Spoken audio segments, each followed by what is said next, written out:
What if the last person you trusted erased every trace of you, before anyone realized you were gone? A desk still warm from morning coffee. A half-typed email blinking on Joy Reynolds' office screen. And a chair that will never be filled again. The office hums with fluorescent light, printers, footsteps, routine. But Joy's cubicle is silent. Her badge dangles from her monitor like a question mark. Her coworker, Erin Patel, whispers, "She was supposed to carpool with me. No one saw her leave Friday night. No one saw her come back. Only one man texted her that weekend. Ryan Mercer.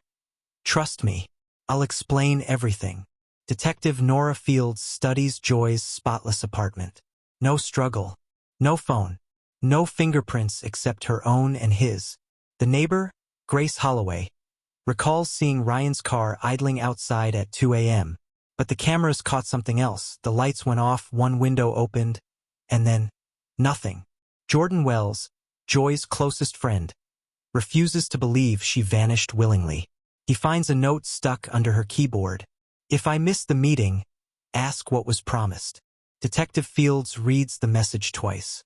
"Promised what?" she murmurs. But when they check Ryan's condo, it's empty. Keys still on the table, phone wiped clean. Only one message remains on Joy's voicemail. "You said you trusted me.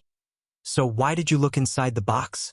Why would a man delete every trace of someone, yet leave one message behind?"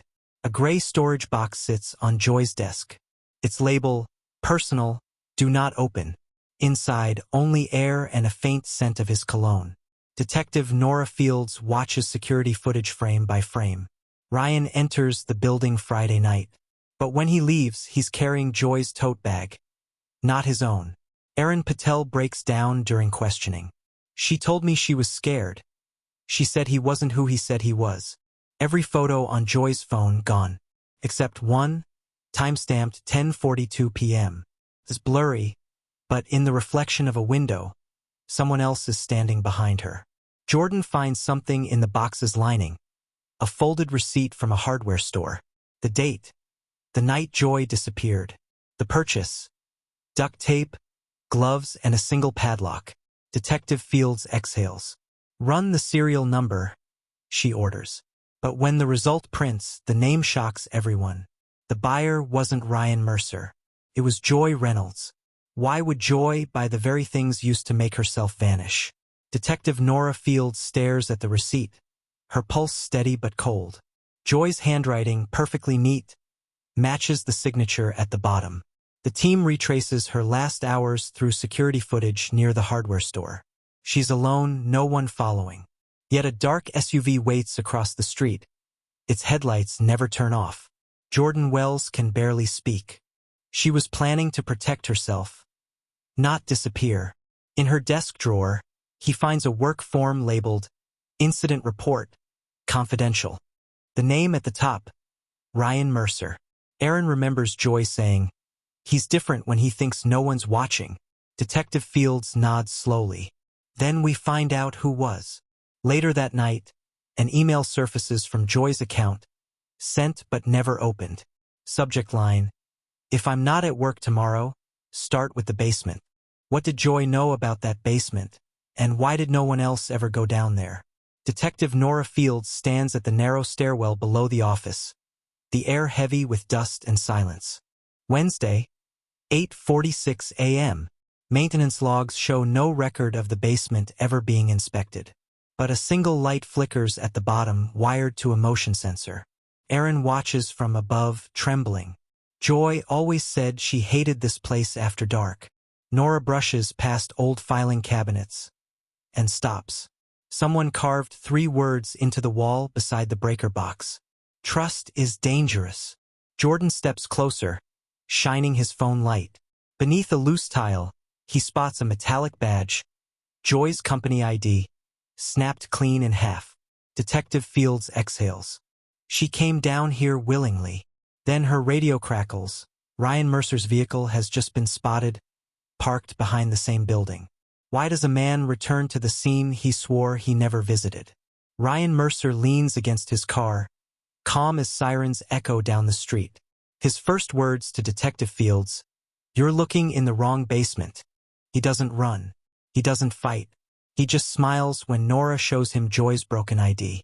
I told her not to dig where it hurts, he says quietly. Jordan watches from behind the tape. His hands shake, part fury, part disbelief. She trusted you, he whispers. Ryan meets his eyes. She trusted everyone. That was her mistake. When Nora checks the footage again, a chill runs through her. Ryan's car wasn't behind the office that night. It was already parked there before Joy ever arrived.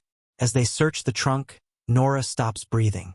Inside isn't what they expected, not a body, not blood. Just Joy's office keys and a sealed envelope marked, "Read when you stop believing me." Why does a man return to the scene he swore he never visited? Ryan Mercer leans against his car, calm as sirens echo down the street. His first words to Detective Fields, "You're looking in the wrong basement." He doesn't run. He doesn't fight. He just smiles when Nora shows him Joy's broken ID. I told her not to dig where it hurts, he says quietly. Jordan watches from behind the tape. His hands shake, part fury, part disbelief. She trusted you, he whispers. Ryan meets his eyes. She trusted everyone. That was her mistake. When Nora checks the footage again, a chill runs through her. Ryan's car wasn't behind the office that night.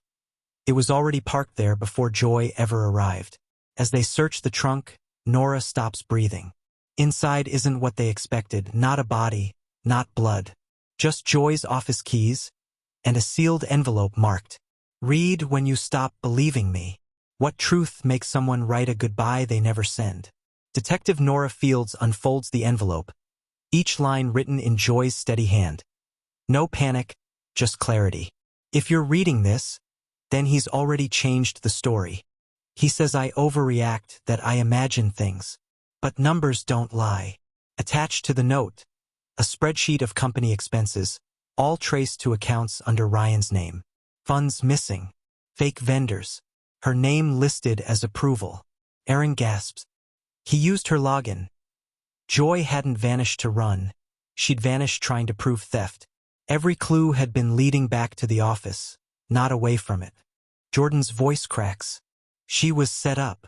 Nora nods, whispering, and he made sure she'd look guilty. As they cross-checked the data, one final login pings from Joy's account, hours ago. The location, Ryan Mercer's apartment. And the file name reads, trust_final.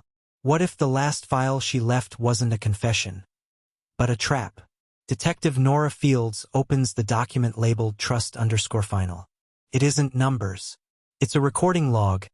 Every time Ryan accessed Joy's account after she vanished, one entry stops everyone cold. Login detected from Ryan Mercer, 3 hours after reported missing. Nora looks up. He was covering his tracks while pretending to search for her. Jordan listens as the evidence unfolds. Message drafts, deleted files, forged reports. Each click exposes the pattern Joy died trying to reveal. Aaron whispers, she didn't disappear. She was erased. Ryan Mercer is arrested at dawn. Not for murder, but for the fraud, manipulation, and cover-up that destroyed her life. Nora places Joy's ID on the table, reassembled with clear tape. She never stopped trusting the truth, she says softly. A candlelight vigil flickers outside Joy's office window. Jordan leaves a note beside her photo. You were right. Trust can vanish, but truth never does.